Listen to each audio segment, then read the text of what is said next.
PDIP merespon soal Joko Widodo yang turun tangan membantu kampanye paslon Pilgub Jateng nomor urut 2 Ahmad Lutfi Taj Yassin. Politisi PDIP Seno Bagoskoro menilai turun gunungnya Jokowi dalam kampanye Pilkada karena panik elektabilitas Andika Hendy unggul di beberapa lembaga survei. Buat kami ini adalah satu bentuk ekspresi kepanikan. Kenapa demikian? Rencana turun gunungnya Presiden Jokowi di berbagai titik pemenangan pilkada, buat kami ini adalah satu bentuk ekspresi kepanikan. Kenapa demikian? Karena di Jawa Tengah misalnya hari ini berbagai survei menunjukkan bahwa pasangan Andika Hendy sudah unggul dibandingkan dengan pasangan Komjen Polisi Purnawirawan Ahmad Lutfi dan Gus Taj Yassin. Sehingga tentu saja mungkin menjadi suatu hal yang wajar kalau dianggap kemudian perlu ada daya ungkit. Jadi ini ekspresi kepanikan pasca membaca survei. Sama dengan di Jakarta, kita tahu bahwa di berbagai survei yang kredibel, yang sesuai dengan kaidah metodologi ilmiah, itu pasangan Mas Pram dan Bang Rano Karno itu jauh mengungguli pasangan RK Suswono.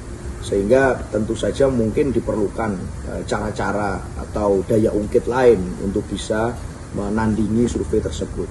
Buat kami sebetulnya yang penting itu adalah bukan minta restu kepada penguasa, tapi di PDI Perjuangan ini diajarkan untuk meminta restu kepada Tuhan, lalu meminta dukungan dan restu kepada masyarakat yang akan dipimpin, para tokoh agama, alim ulama, para tokoh masyarakat, tokoh anak-anak muda untuk diajak bekerja bersama, terlibat dalam kampanye yang positif. Itu yang paling penting, sehingga kekuatan yang sesungguhnya mampu untuk menggerakkan kemenangan dalam pilkada itu terletak di rakyat, bukan di kekuasaan. Itu yang selalu diajarkan, sehingga buat kami apapun itu, yang penting ruang demokrasi yang fair, yang sportif, yang mengandalkan keterbukaan dan prinsip luber jurdil, jika itu diberikan kepada kami dengan fair, maka kami yakin akan bisa memenangkan pilkada ini dengan baik. Asalkan syaratnya, syarat-syarat dan asas-asas demokrasi itu dilakukan secara fair dan tidak timpang dari kekuasaan.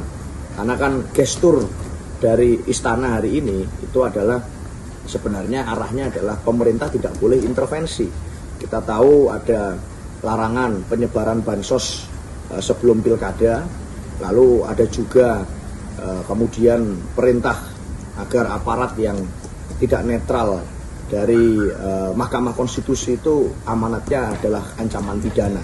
Maka itu saja spiritnya yang harus dipegang secara konsisten, karena hari ini kita sudah tahu bahwa mitos tukang kayu yang dulu diglorifikasi itu mulai menemui kerontokannya. Berbagai proksinya juga sudah mulai kehilangan daya legitimasi di tengah masyarakat, di tengah berbagai institusi juga sudah mulai mengalami kerontokan peran, sehingga saya rasa pilkada tetap adalah hajatan rakyat dan harus dijaga seperti itu semangatnya.